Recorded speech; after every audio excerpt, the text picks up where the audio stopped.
Hello, everyone. I'm Rob Pardo, the Executive Vice President of Game Design here at Blizzard Entertainment. Diablo III is a game that has been years in the making, and I'm thrilled with how it turned out. The game developers did a truly epic job, and today I'd like to take you on a behind-the-scenes look at how they made Diablo III.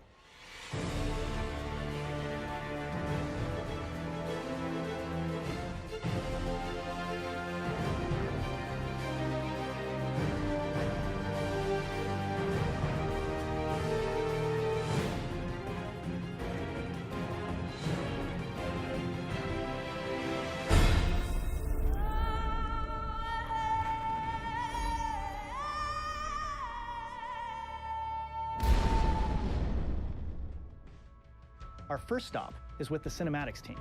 Over the years, these filmmakers have brought our characters and worlds to life on a level of detail that is not always possible in the game. I'm excited to say that Diablo III's cinematics are some of the most amazing ones ever. Here's some insight from the creators themselves into how these films were made.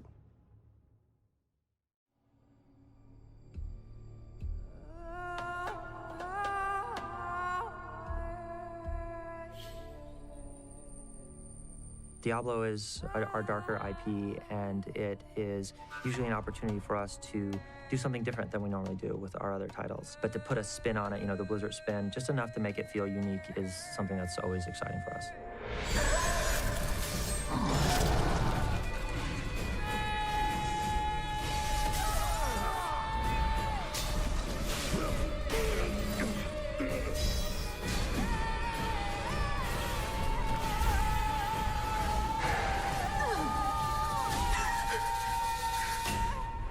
It has begun.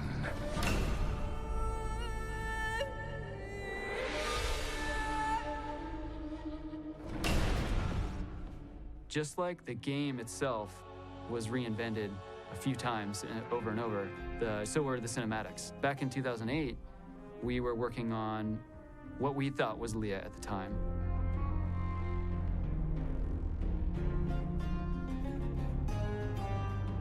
We started with the first intro, and we had a Leah that we animated all the way through. We got it done. And then when we started to release the teaser, it turned out we had some problems with Leah, and they needed to basically rebuild her because we had one shot at the end of the teaser where she needed to do a lot of very subtle stuff. So they remodeled her, and we hammered her out in like a week. So that was Leah number 2 at the end of the teaser.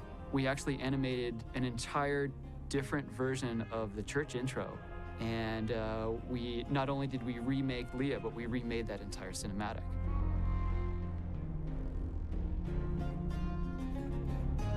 When I came onto the show, the idea of this comet Tyrael coming through was always there, right? But how were we telling it was the challenge, right? And trying to set up this relationship with Cain and Leah. In certain character moments, she puts this blanket on his back, and we wanted to show that she's caring for him, yet she's really not listening, right? She's just trying to be herself, and that was really a challenge from an animation standpoint.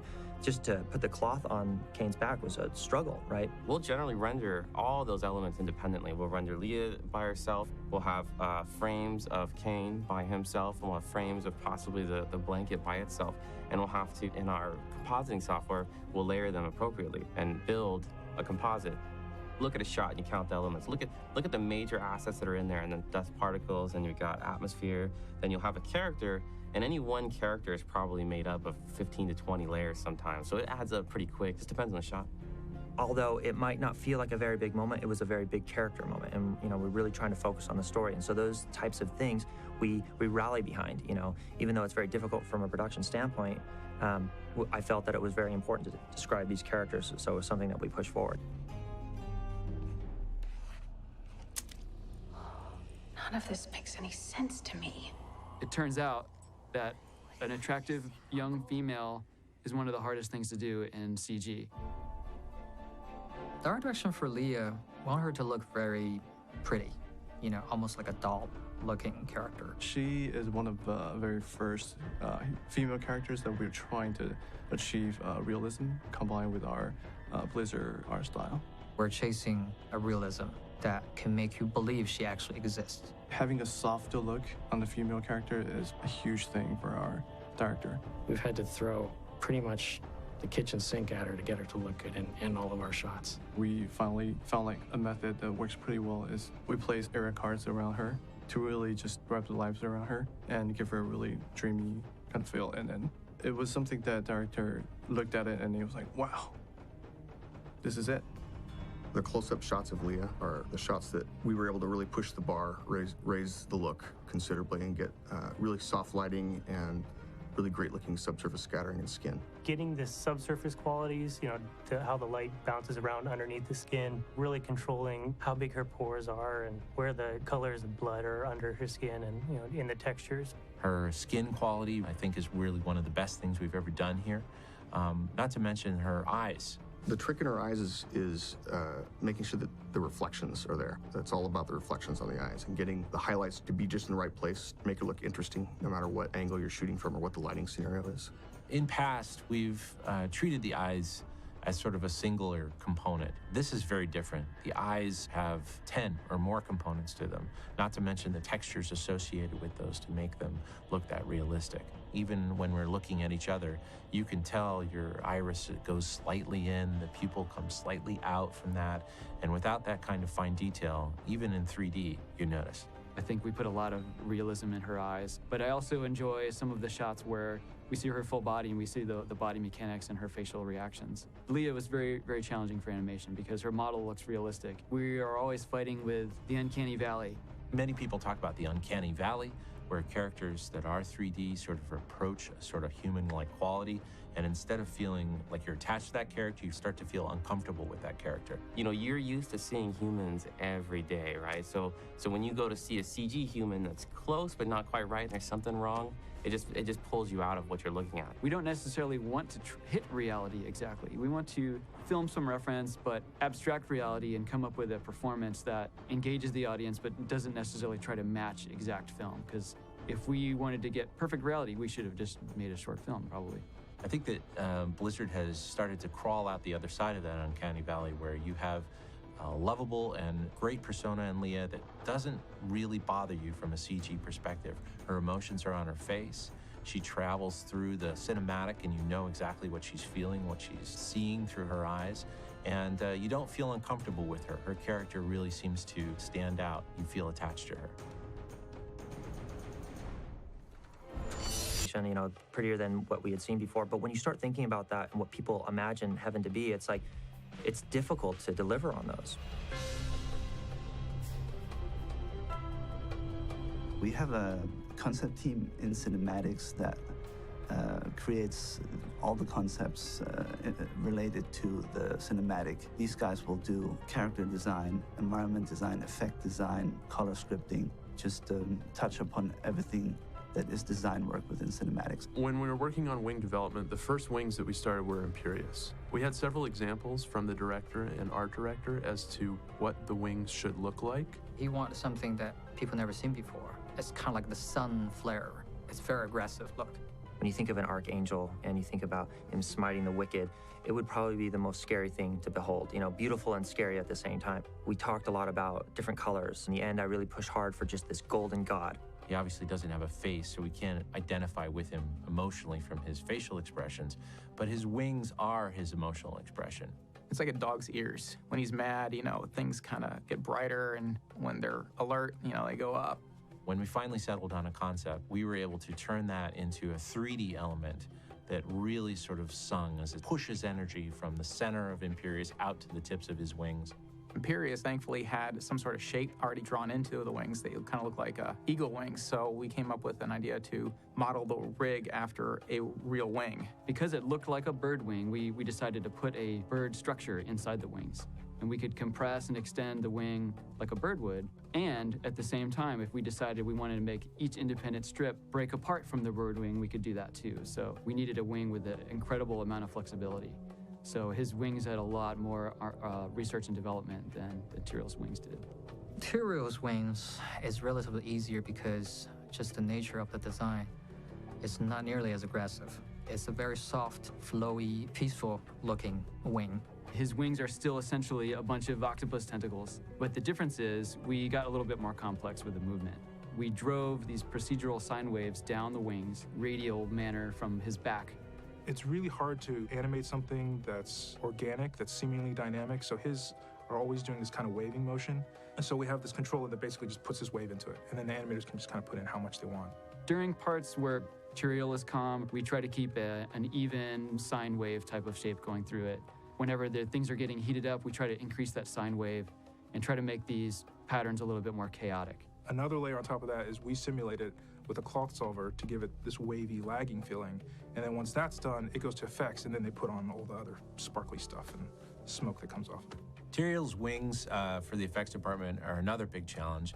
We've added onto them from the D1 and D2 area. His wings have extended. They've become more like appendages. We also wanted them to have life of their own. And so we've added a whole series of small but subtle effects on top of the wings. Near the tips of the wings, there's actually 5 passes just on the very tips of the wings in order to get them to feel like they're flowing through the environment, almost like a wind blowing on them. And so we needed to spend a long time making sure that there was lots of detail and pushing it into that perspective that we needed.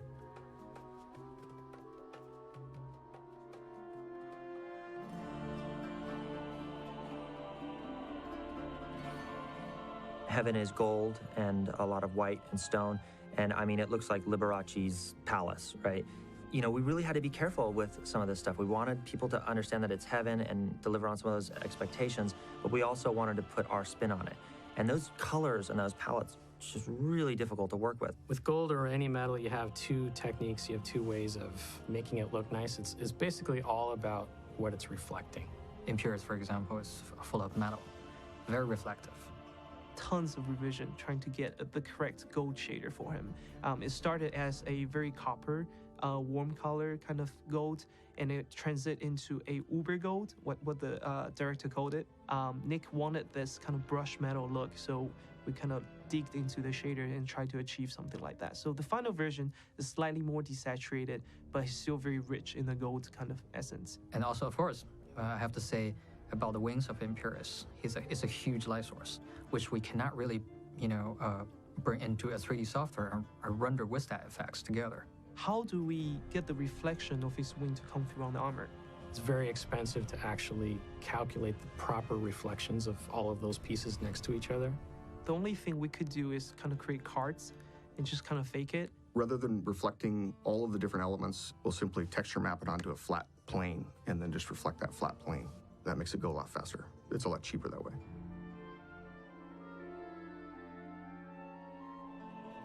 Like I said, I really felt that just having this golden god present in this space helped see him as the beautiful side, but his actions and what he does are just completely scary. And so he's frustrated at Tyrael, he's frustrated at the council, and in some ways that frustration starts to play out on his own actions. This is how Leah uses his vanity against him, calls him out, picks a fight with him, and basically just wipes the floor with him.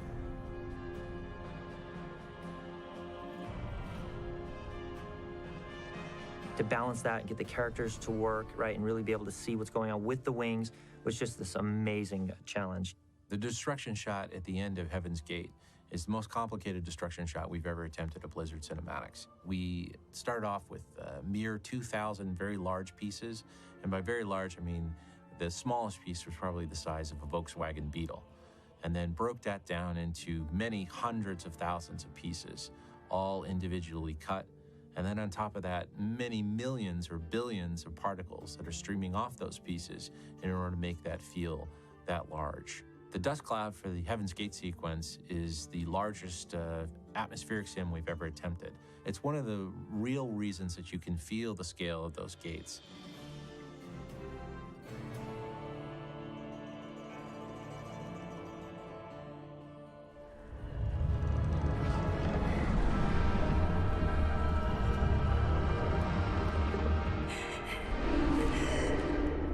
So there was a conceptor on the Diablo team. His name is Vic. He's an amazing artist, has a very twisted vision, and this particular character, Asmodan, was his creation.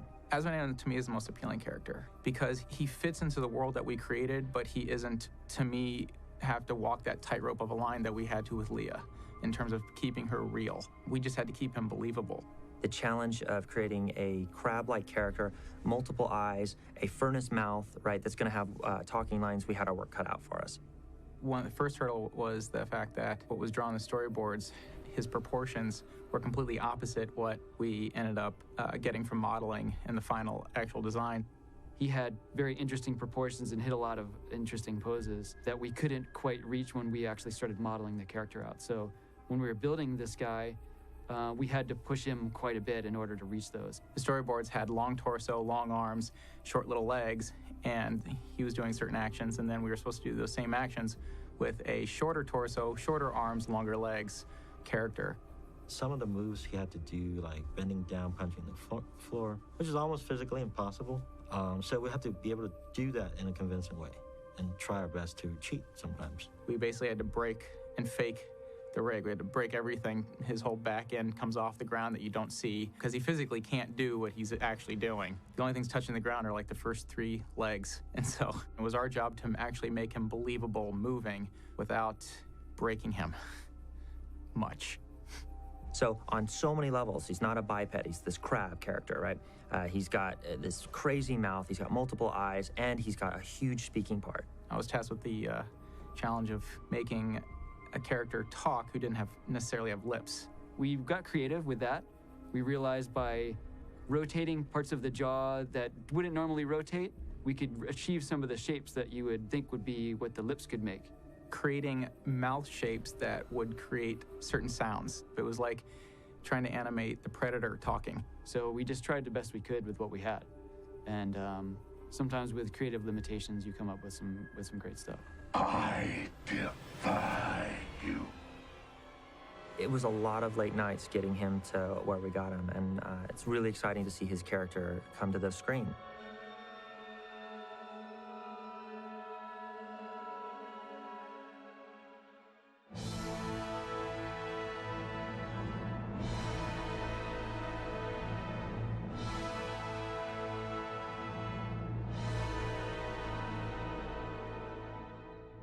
We thought long and hard about what Diablo would look like.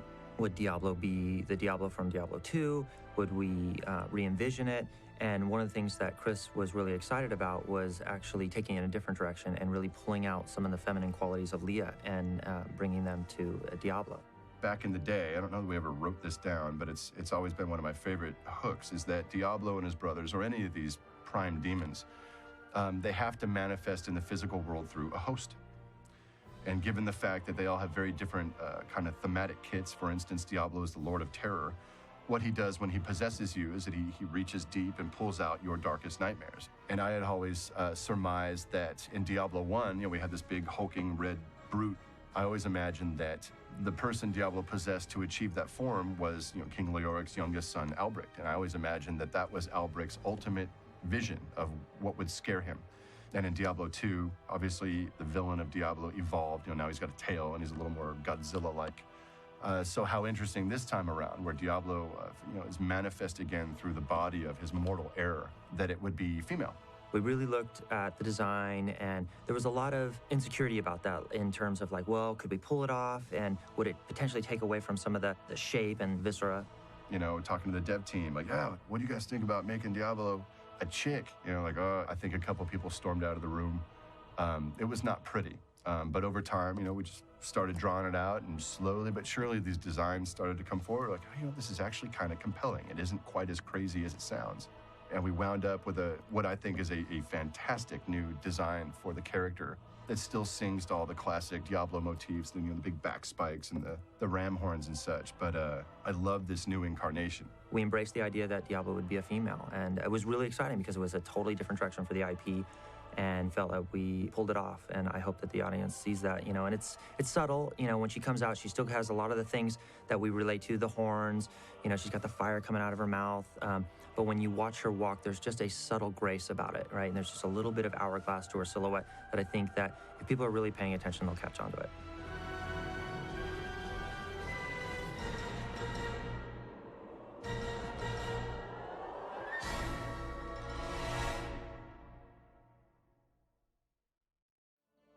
In the Diablo storyline, about 20 years have passed between the current game and its predecessor.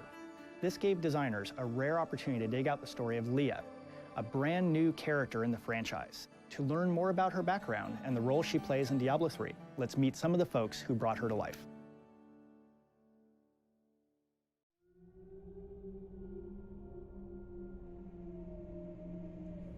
Leah represents innocence. Leah represents hope. She is smart, she's resourceful, she has powers of her own. She represents everything that humanity can be. We wanted Leah to be someone that you would imprint on, that you would enjoy coming back and talking to. She's someone you care about. What happens to her in Diablo 3 sort of represents the ultimate tragedy and what's going to happen to everybody if you, the player, doesn't stop it.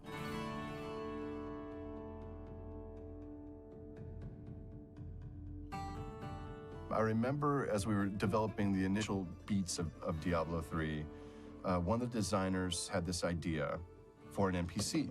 It was this girl that you would meet out in the middle of the woods, and she had this bow and seemed pretty cool, and there was some suggestion that she might have been the daughter of the Wanderer from Diablo 2.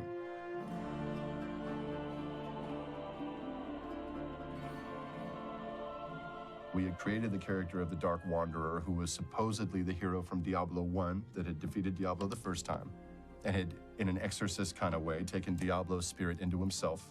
So the subplot of Diablo 2 was that this Wanderer now, with Diablo's spirit within him, would head to the east, always east, to exorcise this demon from his soul. We travel together east, always into the east.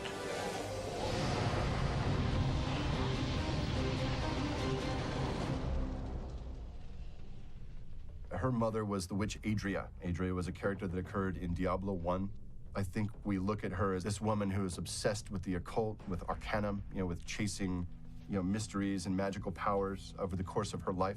She meets with the Dark Wanderer and falls in love with him, and at this point he has been corrupted by Diablo, and she bears his child, and this child is Leah.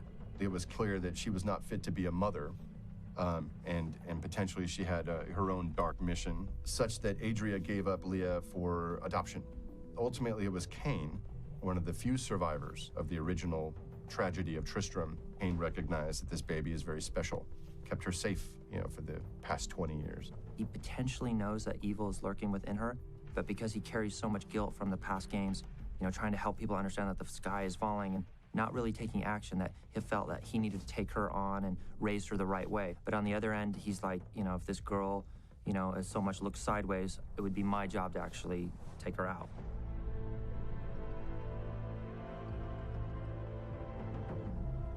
The character of Leah was raised by Cain.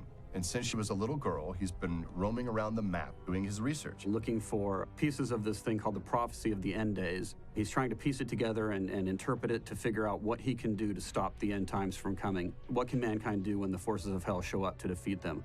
All that while, he's teaching Leah to be his apprentice. He would have been constantly talking to her about these types of things. At the end of days, angels and demons, will fight on the land of man. And this being this little girl and not really having seen these things, this all kind of turns into this, you're just crazy. I love you, but, it's okay. And she doesn't believe because she hasn't lived through the events of Diablo 1 and 2, right? She's never really seen an angel or a demon. So she doesn't really believe in all his wacky theories. But when she closes her eyes, she's tormented by these visions, right? And are these visions real, or are they just the kooky, words from her uncle, and they're starting to merge, right? The vision starts to become reality.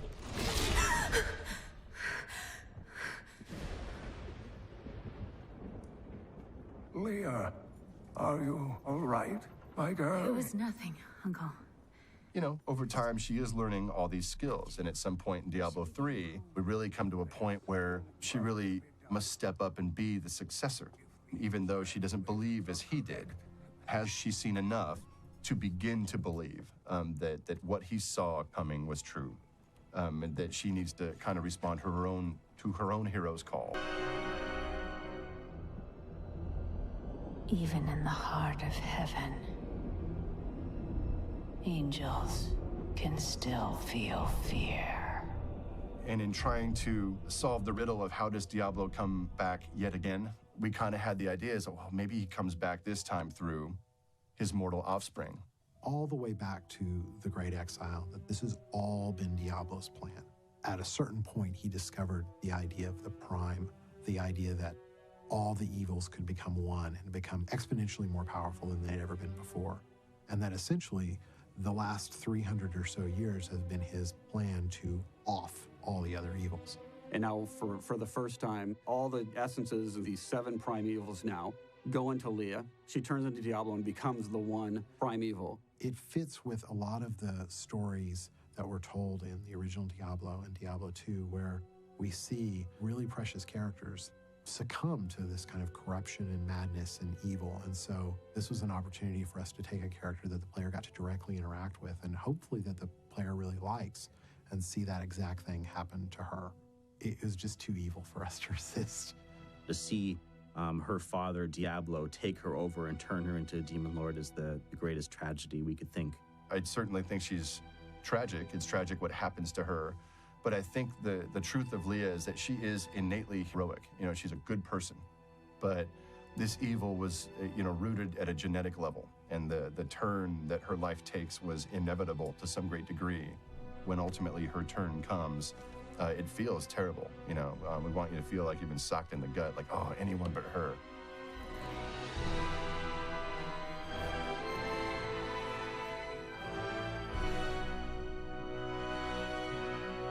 Her spirit's still out there somewhere, right? There's a good girl there that deserves to be saved and brought back from the abyss. So while we don't have any clue yet, what subsequent chapters will be, a couple clues, I would bet that we would chase that down because it feels right from a story level and it feels right from a character level.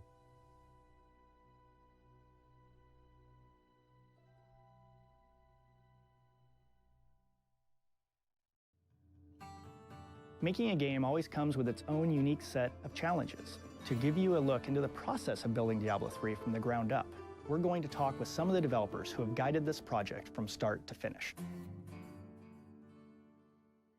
The game is put together painstakingly.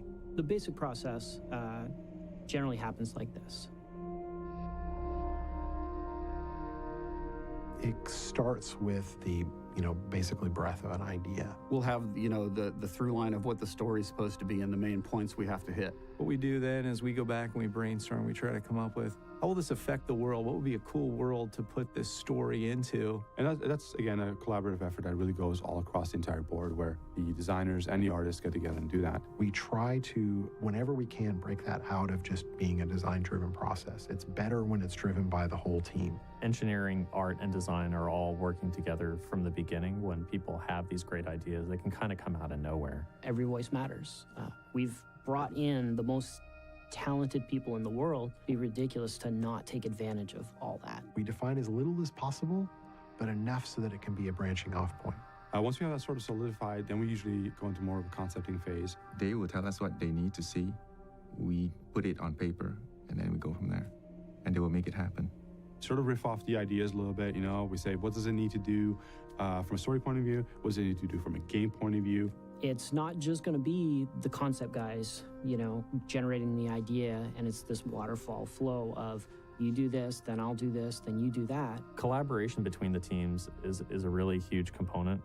As we progress through and kind of advance our process for how we make the game, we've started to lean on groups called strike teams. We got designers and programmers and artists together in the same room and said, okay, go nuts. At that point, it's very equal. It's design, tech art, programming, throwing concepts out onto the table. Just like we feed off each other. It's a great relationship. And all that stuff kind of has come together pretty well because of that little group that is able to sort of like move and do whatever that they need to do. Whereas before, you'd have to pass something off. Design would create a design, and then an exterior artist would create that, and then on to an animator or someone else for effects. They all came together as one unit in this little strike team to create what you see in the game. And when that team feels that they have something good, they put it back in front of the team as a whole, and they get more feedback. After that, it's a matter of just executing, and then it's just back and forth. We make some graphics. We then code up the skills. We send it back to design. They play it a little bit. We have some comments. Oh, maybe this didn't work. Maybe this did. We tweak it a little, and then it's just iteration from there. Through a lot of those sort of iterations, we get oftentimes to the point where we feel like, you know what, this is really doing the best service to the game itself. Like, this is the stuff that really works the best for it. We refine through playing. We refine through putting our hands into the game, playing around with it and seeing how it feels. Even when we iterate, we bring in different departments, we do play tests, and people give feedback, and it's sort of like, all right, this works, this doesn't work. We want to have that collaboration where it's like, oh, you had a great idea for that. Well, what if we do this? And you plus it. Everybody pluses it, and ultimately, you end up in a far better spot. It's a very iterative back and forth process. It's time consuming, but it gives us very high quality results, which is what we're looking for. That's all the nuts and bolts that goes on behind the scenes to really make the game run. Sanctuary is an immense world with a history that stretches back thousands of years. As you can imagine, giving this entire realm new life in Diablo III was a monumental task for the game's developers. To shed some light on how they made it happen, let's chat with Diablo III's talented designers.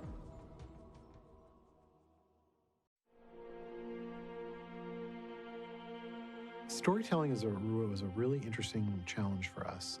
We set out from the beginning to say that we wanted to do more story. We wanted to have a stronger RPG element to the action RPG genre. And what we found was that the just general tone of the game didn't lend itself to that well. Diablo III as an action game is a very, very fast-paced one. The player's natural instinct is to click on anything that moves or anything that doesn't move, anything at all, until it either explodes in blood or treasure. The basic gist of what we do is we take a story and we have to figure out the most concise, stripped-down way of giving the story to the player, because Diablo's a very fast-paced game. People don't really want to stop and hear a lot of story, hear a lot of dialogue. From moment to moment, there are different aspects of the story that we're trying to portray for the player. There are different themes or different characters that we want to show off, different plot points. Getting across, your directions, just your plain information about what you need to do in your quest. So all that needs to come across in as few words as possible. You never want to fight against players' natural instincts. You always want to embrace them and try to find some methodology where you can give them more depth without taking away anything that they find fun about the game, which is that relentless click cycle that is Diablo gameplay that makes it fun. All the mechanisms that we thought we could rely on, that many of the people on our team who had a lot of experience making RPGs thought that they could lean back on, we found they didn't work. So it's hard to really get into a character like Leah using traditional methods, which is like having conversations with her, reading about her. And so what we've really tried to do then is use kind of action storytelling techniques. Like conversations on the go, where people will talk to you and will explain things, but they'll do it as you walk through the world. You will chat with your friends, your followers, and quest givers as you go. And doing that has allowed people to experience the story without slowing down their natural instincts. Magda knows where the next piece is. You must go and help our friend retrieve the sword piece. You go through the world and you click on lots of monsters, you get lots of loot, and you want to keep doing it. You don't want to stop and hear what Joe Barkeep has to say about the local life. We try to tell the story of the game through something happening. So instead of this guy talking to you about something, you'll just encounter him and you'll fight him, and somehow we'll reveal what is happening during that fight. We'll give you bits of information. Characters that we put in the world with you who will comment on things, so we can have just as much story, but be able to deliver it in a way that players can hear it while they're not breaking kind of the flow of what they want to do. Let's have Leah be involved in this thing. Let's bring her along for the ride and have her do something during your experience. I still can't fully control it. A lot of the story also is about kind of the relationship between you and her. And basically through that relationship, you can find out more about this character who's really central to our story. We leaned on those things as our primary storytelling mechanisms, things that can occur while the action is going on. We don't want to stop the players. We want them to be able to experience the story kind of at their own pace. Your mother's secrets are here. People said she was a witch, but I never believed it. And then we'll boil it down a little bit more. We'll come up with cool events that have their own little story within that big story. And they are one-shot things where you'll, maybe run across a beleaguered farmer whose farm has been taken over by demons, and he wants you to clear out his farm. People you run into in the wild that just have, something to say to you or something to sell to you. We put all that kind of stuff in, or interesting monsters that may have their own little story. I will savor, tearing the flesh from your bones. These are like ways of kind of fleshing out the world and making it feel like It's not just a whole bunch of just random creatures attacking you. It feels really nice. It feels like there's a little bit of rhyme or reason to what's going on in the world. Keep your distance from it. This burden is mine to bear. And then we still lean on things that you'd see in a normal role-playing game. There's lots of characters to talk to in town. Extra conversations with NPCs to get more information about what's going on in the world. Or just the area itself that you go into will tell a story. We can support that a lot with the art, to where we're not telling a story, you're kind of surrounded by it in the environment. We try to support story with art constantly. You just run into an area, you see a bunch of bodies strewn around, there's a bunch of damage. Obviously something took place here. My lord, the prisoner is ready, as you requested.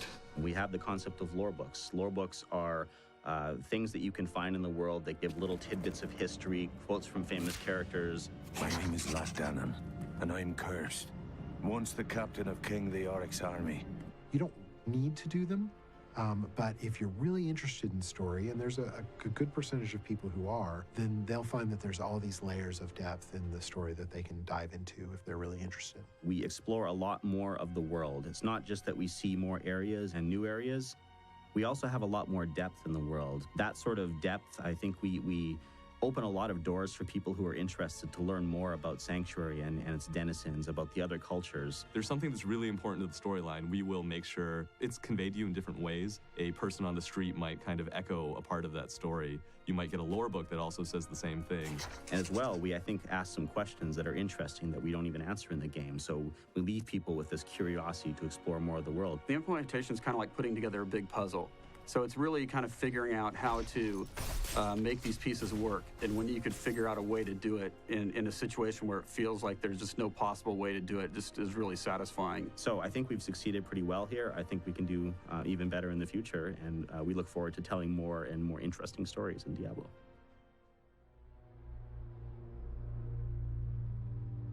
What we tried to provide in D3 was like that awesome random experience, the ultimate replayability. This thing, you can go on and on forever.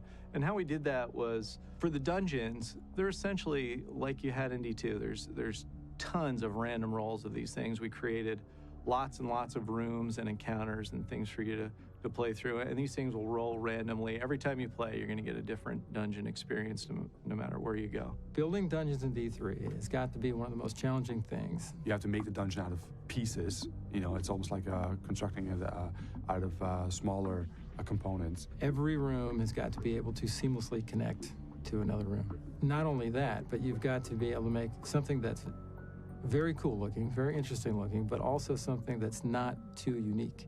It's been very challenging to put in little set pieces like in dungeons if we're going to have dungeon stuff happen, or really minor things happen in dungeons because of the randomness of it. And within that, we might have a little story element. But because it's random, we can't have that story element connected to any other thing in the game.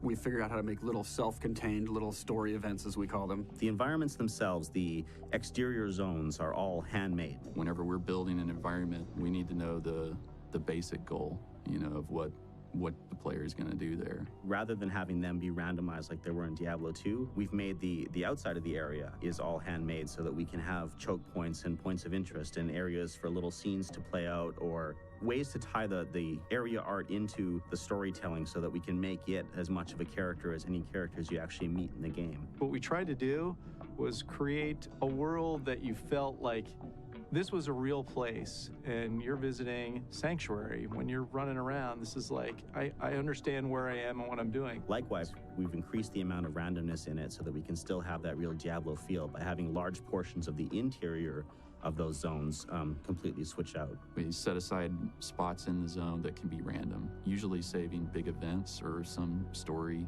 plots for those areas. So wherever you go, even though it's the same edges, all the stuff that happens in the middle is all random. You could play this thing like, you know, hundreds, thousands of times, and you're always going to get a different cool experience. There's so much randomness everywhere in the game. I think it takes that like D2 experience and, you know, multiplies it.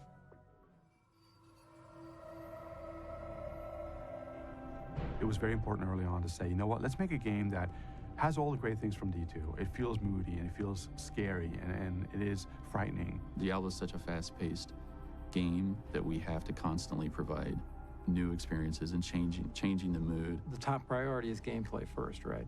But one of the great things about working here at Blizzard, and I think especially, is the creative freedom that you have as an artist and our team has. One of our early goals was to make sure that we created an inviting world, and in a lot of ways I'm very, very happy with what we've come out with. I think we've struck a very nice balance between trying to find a way where the game is beautiful, it looks great, and yet it is still very moody. Wherever we can, we try to make sure that there are ups and downs in the lighting and the mood. The idea is to create sort of a roller coaster ride. And one of the ways that we could do that was by varying the color.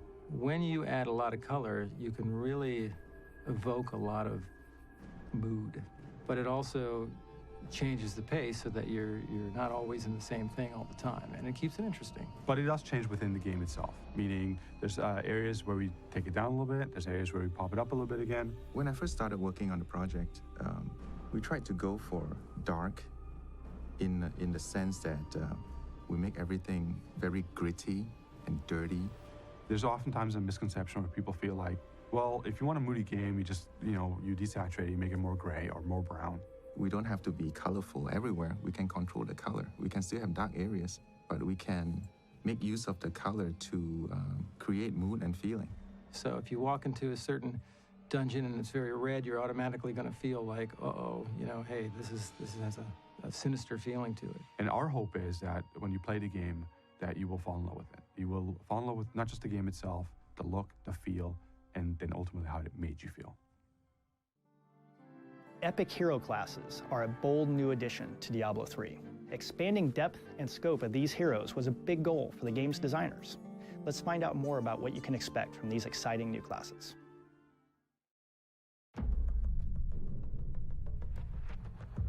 I really am happy with the classes and how they turned out. I feel really proud of the diversity of characters that we got. The way we come about our classes, it depends on the class itself. We wanted 5 different classes that complemented each other well. So we never said every class has to be a new class or every class has to be a returning class. We literally looked at them class by class and made a decision. And the characters we created for this game really allowed us to look at different areas in the game geographically to give us a wider range of stories and backstories to tell, different things about the world. The general feeling of each of the characters, we've really tried to push them apart, make each one really, really unique.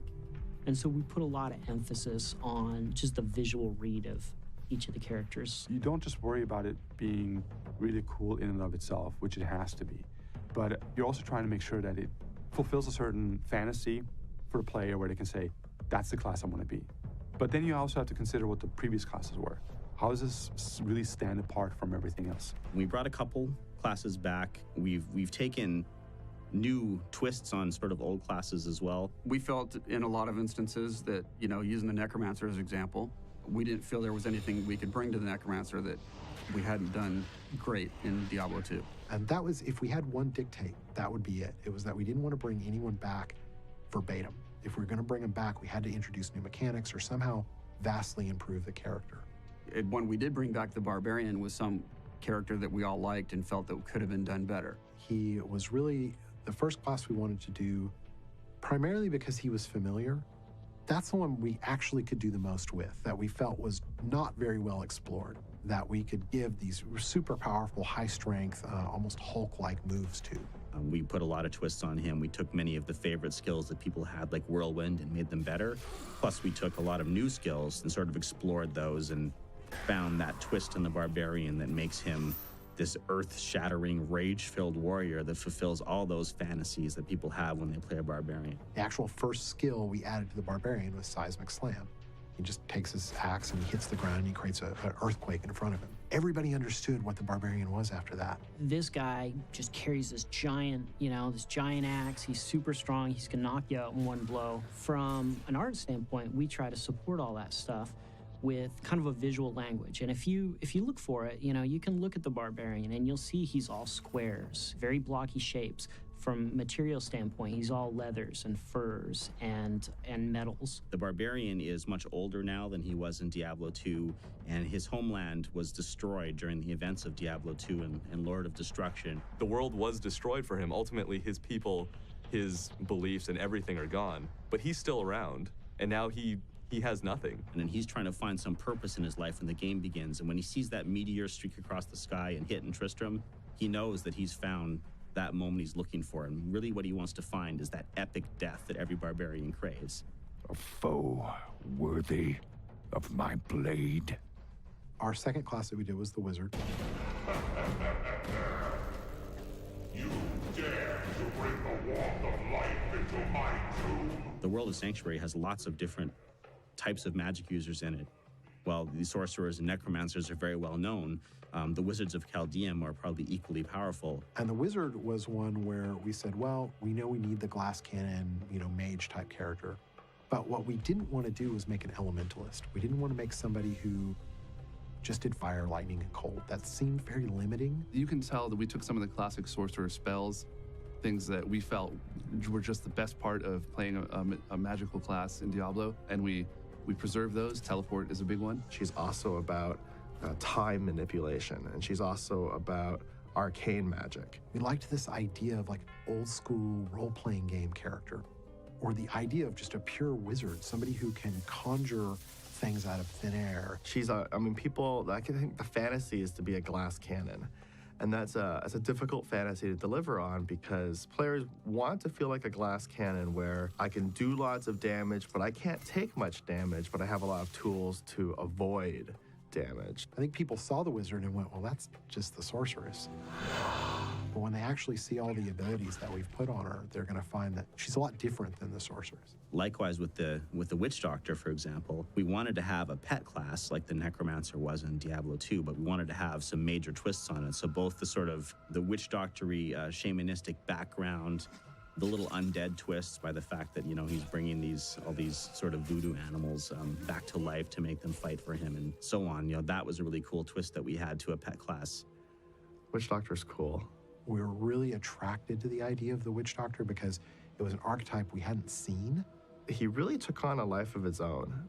Once we threw out the name witch doctor, that one really invoked a lot of imagery in people's minds. Conjures up all these great ideas of, maybe it's a little bit African influence, maybe it's a little bit South American influence. And just one by one, we started translating every aesthetic vibe into a skill. I remember the first time I even saw the concepts for Zombie Wall, it was just like, okay, all the other classes suck now. We have to go and redo them because the witch doctor's so good. We even went further and was like, what if it was a tower of zombies? Like zombies climb on top of each other and then, fall down on top of you. I think that it's very compelling and interesting and different, but still fills that same niche that, players really want in an action-packed role-playing game like this. So that gets us into kind of our choice of the monk.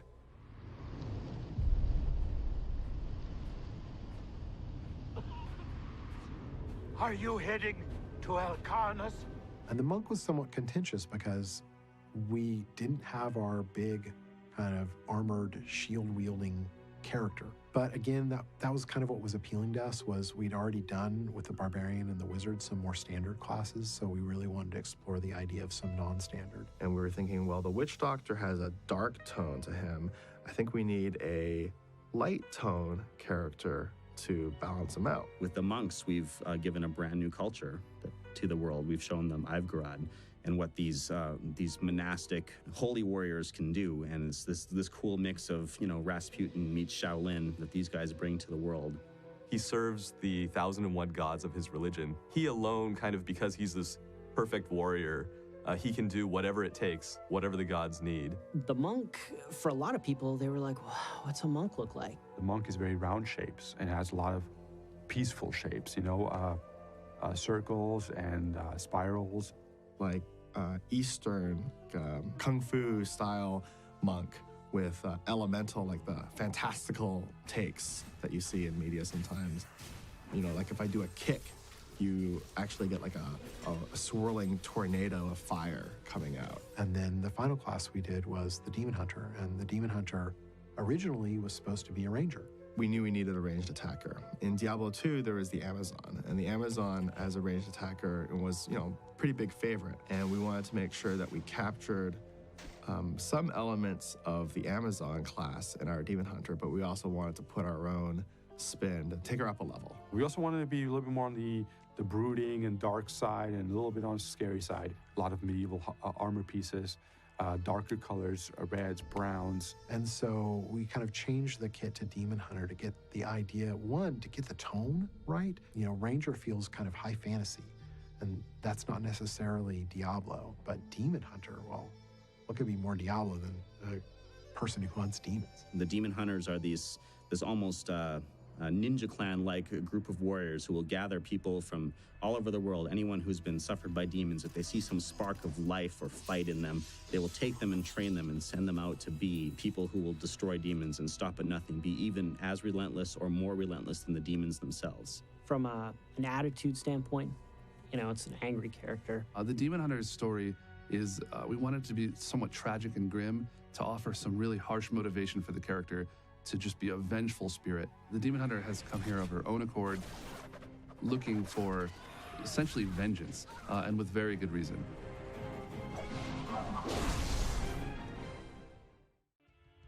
To stand shoulder to shoulder with Diablo III's heroes, the game designer set out to create some of the most legendary enemies and allies in the franchise's history.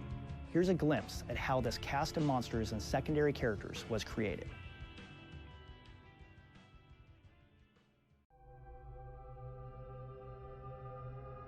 So a lot of the times when we decide to carry a feature forward, it's always out of looking at what was there before. And sometimes we look at it and say, hey, that was great, we're just going to carry it forward. And the followers are sort of a much more advanced version of the hirelings or mercenaries from Diablo II.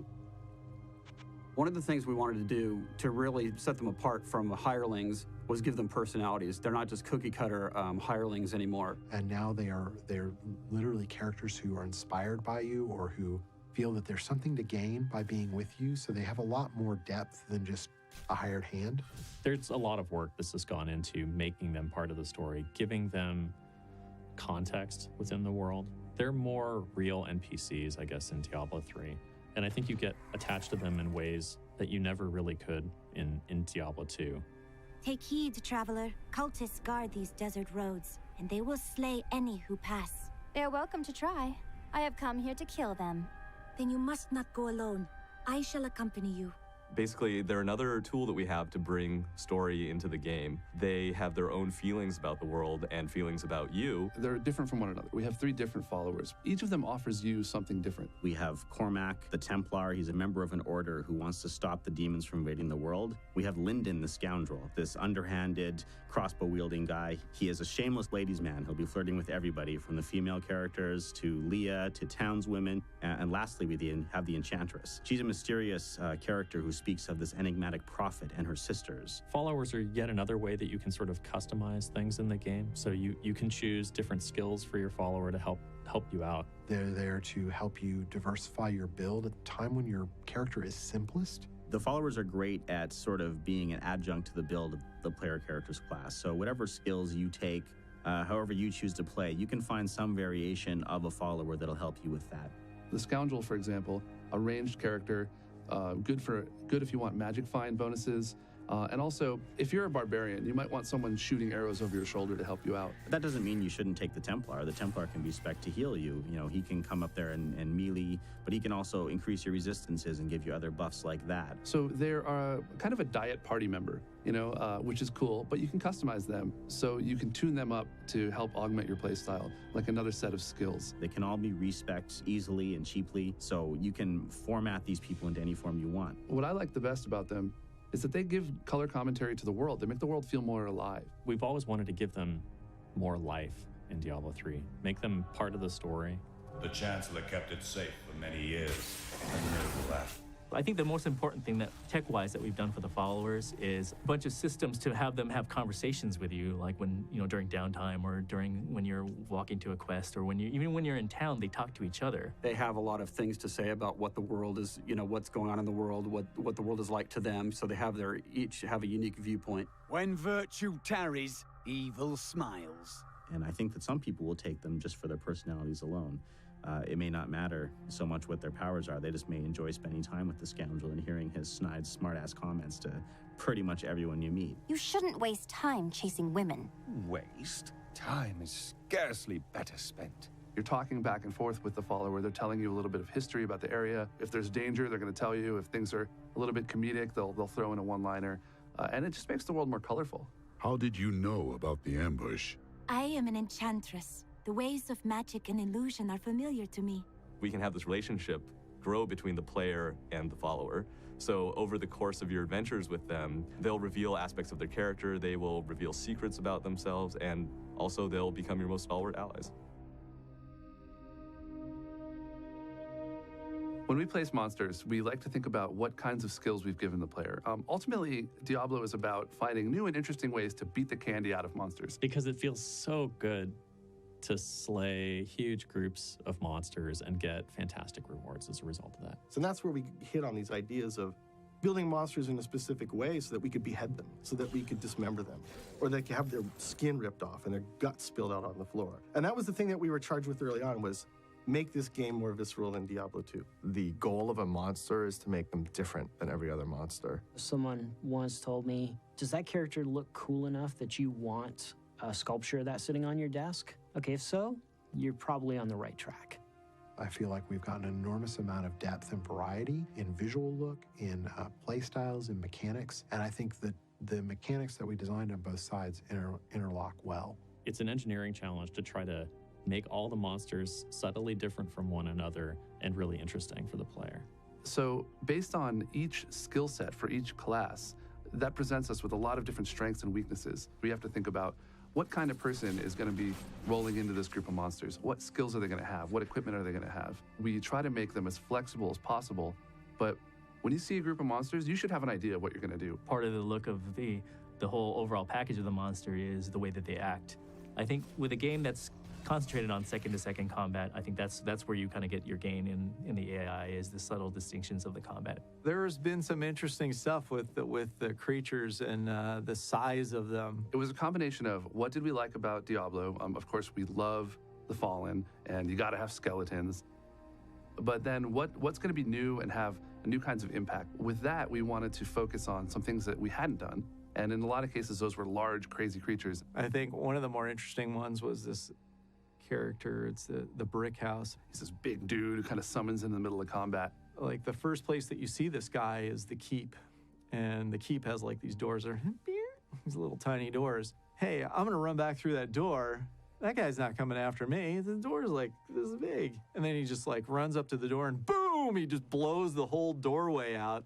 And then he just keeps going right on through and he comes after you. That was one of those things that I think was really neat, was getting the characters and the monsters to interact with each other more than to feel separate. These monsters show up on screen and they're only alive for maybe 10 seconds before you've killed them. But in those 10 seconds, they have to exhibit some sort of interesting behavior that makes you want to come back and fight more and more and more of them. Each successive Diablo game has been a leap forward in terms of art, story, programming, and game mechanics. Diablo 3 offers up a number of exciting features that will be both familiar and completely new to fans. Here are Diablo 3's designers to tell you more about two of the game's most unique features: health globes and runes.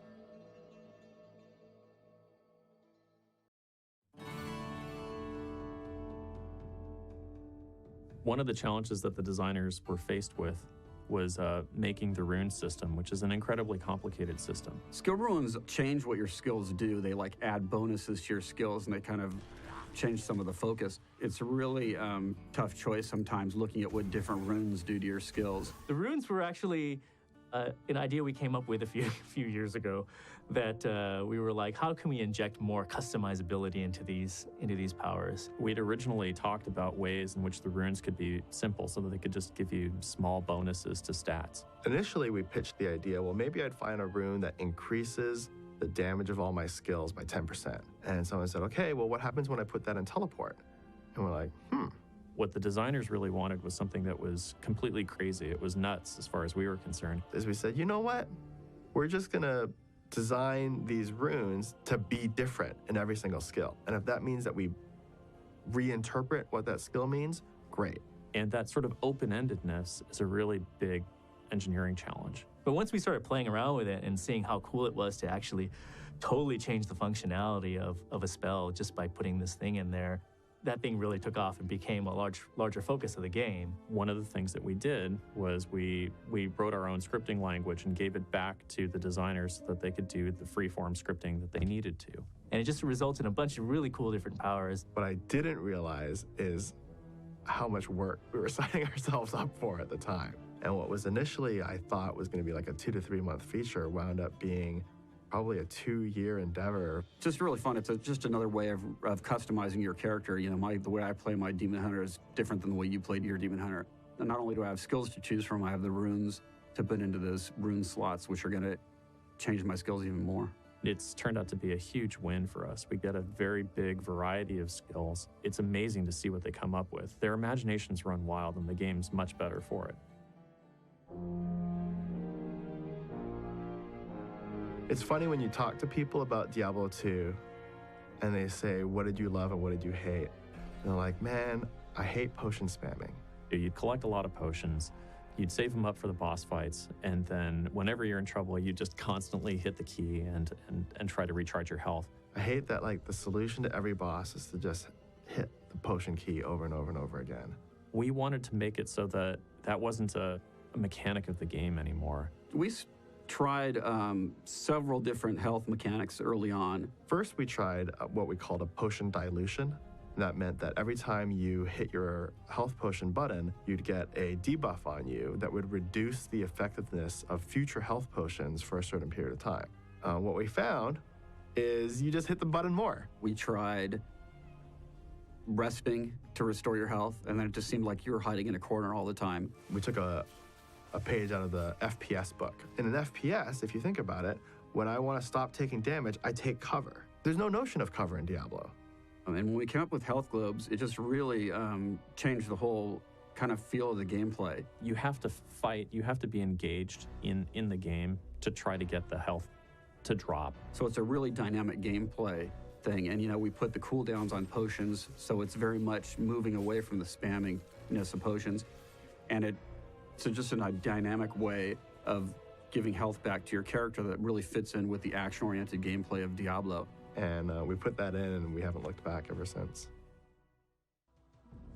From voice acting to music, the sound team is responsible for crafting Diablo III's audio. Its use of live orchestras and haunting choirs has helped turn Sanctuary into a living, breathing, and utterly terrifying world. To discuss their work on Diablo III, here are some of the team's very own members.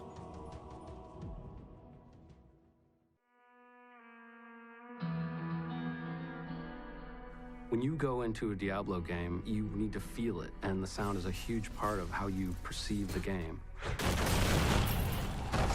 Diablo 3 is really exciting because we know that we're going to have the time to draw you in and take you on a journey. The music never stops in Diablo. There are no pauses, there are no silences other than those that are absolutely intended. Very raw, and it's assaulting, and it speaks of demonic things and subjects that are dark and ancient and old conflicts. Mood of the game is very important from an audio standpoint. It's everything. It has to be in an environment that just feels lush and cool and dark and dirty and dank and smelly. It's got to stink. The audio has to smell bad.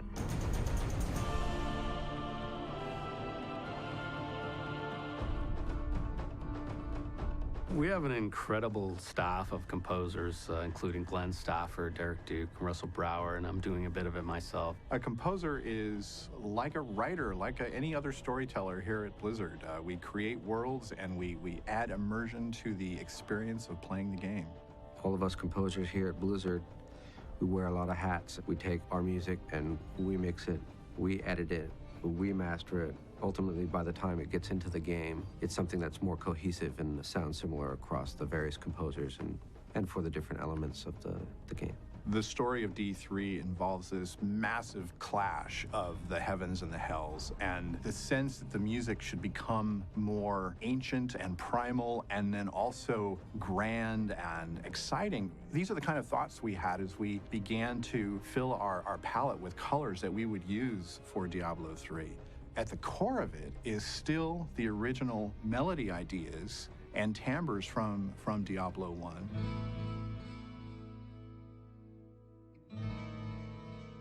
The challenges for the really hardcore fans, for us, there's already a very established mood and tone as far as the music goes. Musically, Diablo 1, 2, and the expansion for Diablo 2 were all iconic and very original, and that's a tough thing to do in any art form. I don't know that any one of us would have played a 12-string guitar through a digital delay and had that be the opening moments of this world. But that's what composer Matt Ullman did, and it worked really well. Sonically, it was interesting. It wasn't narrative. It was almost like a stream of consciousness, very much like you weren't necessarily aware of where it was going to go next, or what was the next sort of musical element that was going to suddenly pop in. The music for the original Diablo was so iconic that when we set about to announce our development of Diablo III, we were able to use that musical signature as the very first inkling to our worldwide audience as to what we were making. The lights went down to black on the stage in Paris, France. The lights came up red. That revealed a guitarist standing there alone, holding a 12-string guitar, and he played the opening chords of Diablo. And in that moment, everyone knew exactly what we were up to. The world premiere of Blizzard's newest game.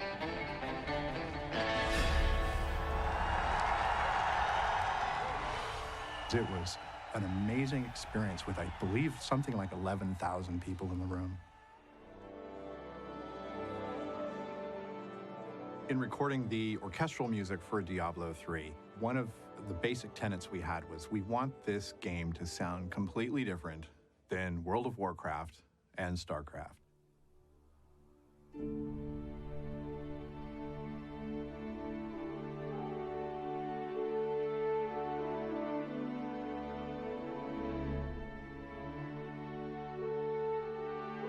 What else could we do to make Diablo sound unique? And we decided it would be greater than the sum of the parts approach. A lot of little things we would change, like where we're recording it.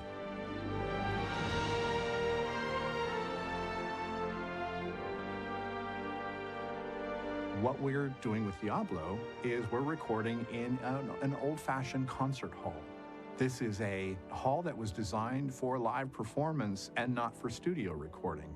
So it's a vast space. There's a lot of volume of air. It's our responsibility as musicians to move as much as possible to make this sound, epic and bold.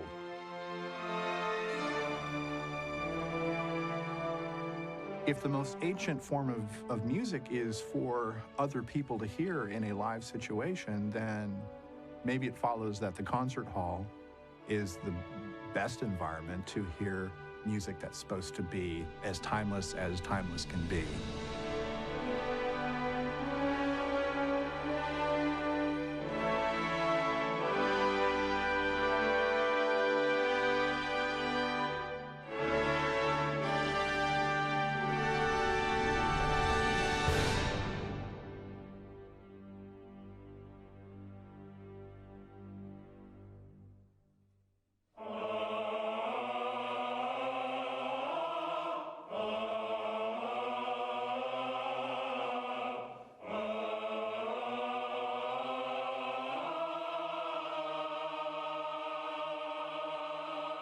Another change we made is that we recorded the choir in Europe for the simple reason of having singers that spoke with different accents and sing with different accents. This is that thing where I want to be sure and hear the beginning of the note. Okay. So maybe I'll just take it up a notch. All the tenors on the G going up to the A flat.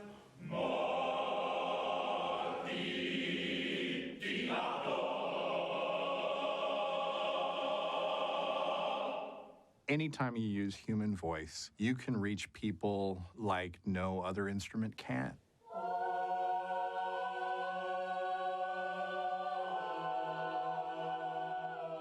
It's direct, it's to the point, it's the clearest form of storytelling. It's like direct injection into the nervous system.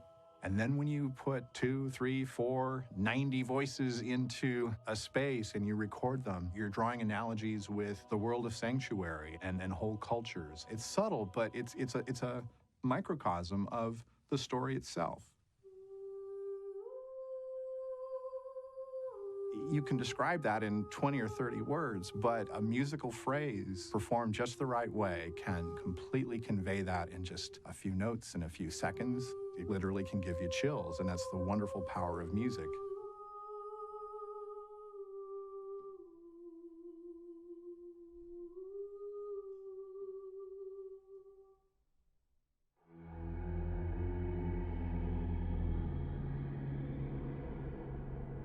I like every game that I work on to have its own signature sound, and really the only way to do that is to go out and create the material for that specific title. Fortunately, Blizzard allows us to go out into the desert and light stuff on fire.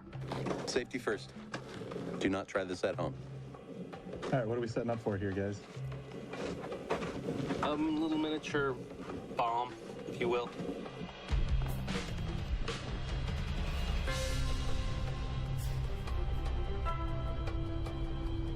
I have a long history of experimentation with using gunpowder to create sounds. It's a very, very handy tool. Some of the inspiration originally for some of these methods came from cartoons, actually. Watching Wile E. Coyote lay a trail of gunpowder up to a pile of dynamite or some other flammable object and lighting it, and that's what we do. We do that very same thing. Pickle hot? Pickle's hot. All right, here we go.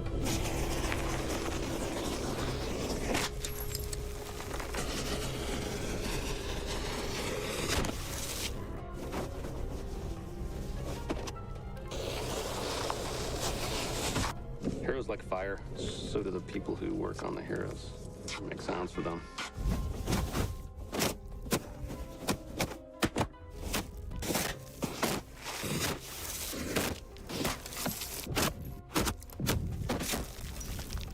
I want to get the ring of the tank, so when it blows, there's a nice little metal ring out.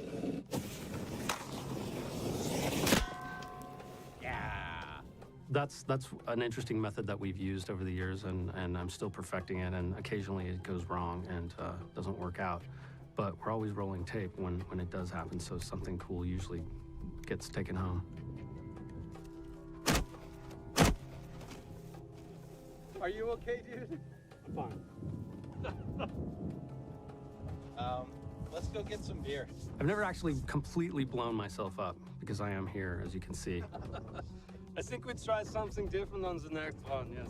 Fire is just incredibly useful for skill sounds. Wizard and Witch Doctor classes have a lot of projectiles that have fire. So you need the cast, the projectile traveling through the air, and then the impact, and then the residual flames and fire that it causes with the area of effect. So we need a lot of fire sounds to have enough material to work with to make all those sounds that we need for the game. There was a big giant pile of trees and debris that we got some friends to collect for us for about a year, and it was about 30 feet in diameter, and we lit the whole thing on fire. Fire will ensue. Yes, after that. And we will record it.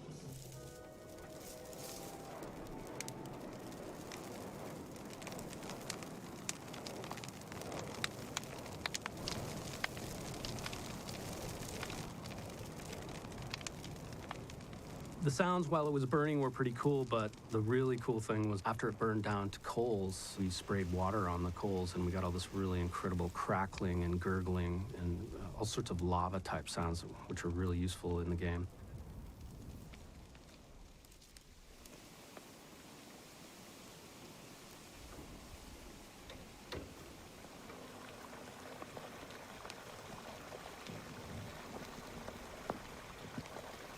That was a fun day. That stuff was really, really incredible. That's good.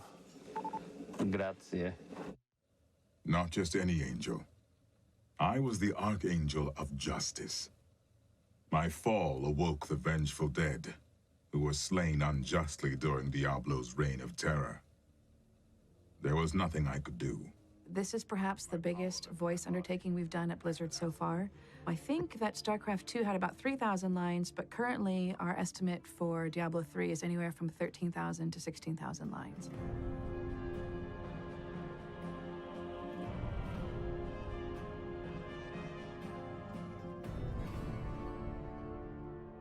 The easy part is identifying the voice. The hardest, more challenging part is identifying who the character is. Because for us, once we're in the recording studio, they do come to life and they are very real. This is about as exciting as the time Uncle Deckard and I spent the summer in Bramwell. You're not very good at lifting the spirits of others, are you? Does the soul stone shatter?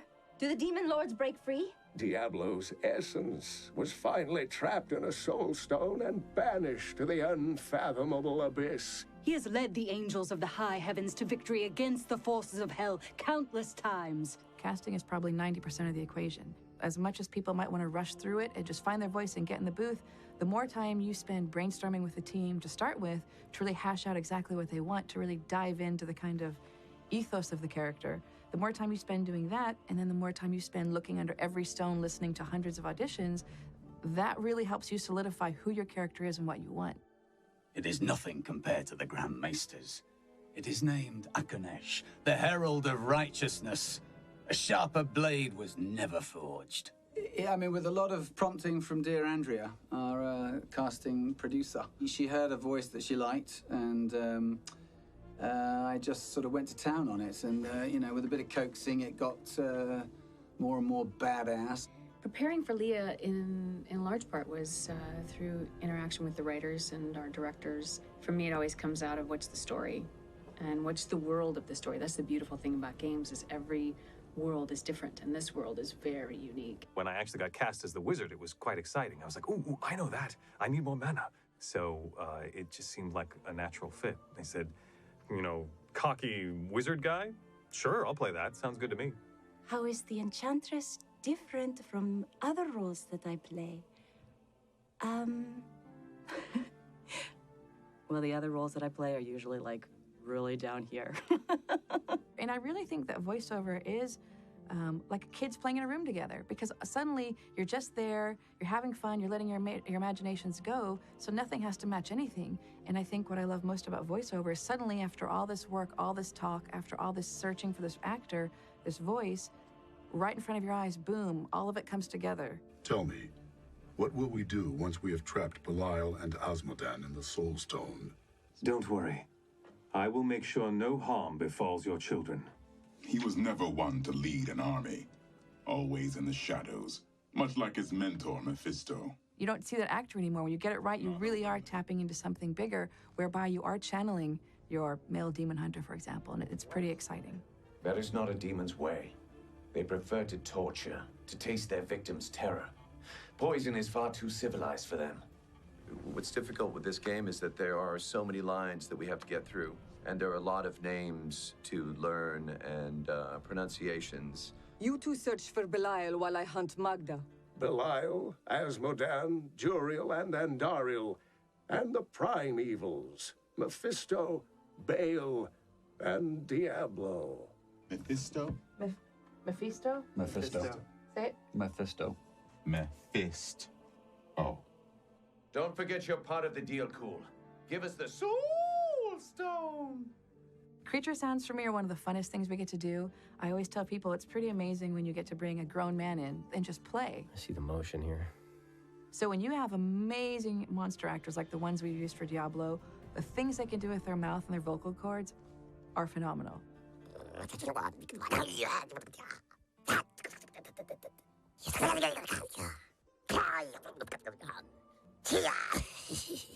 There's not many actors who can do creature sounds and not blow their voices out. I've had actors come in and say, oh yeah, I can do monsters, no problem, and they really want to, and they have the enthusiasm for it, but within, no joke, 15 minutes their voice is blown out. So to find people who can have that ability to create with you and to sustain it's pretty amazing.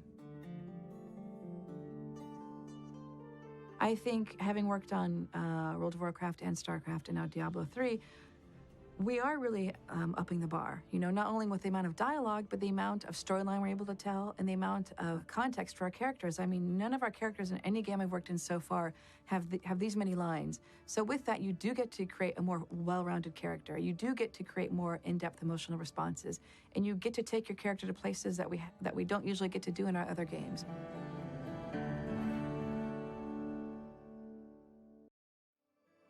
I hope you've enjoyed this look at the making of Diablo III. Now it's time to explore Sanctuary yourself. I'll see you on BattleNet.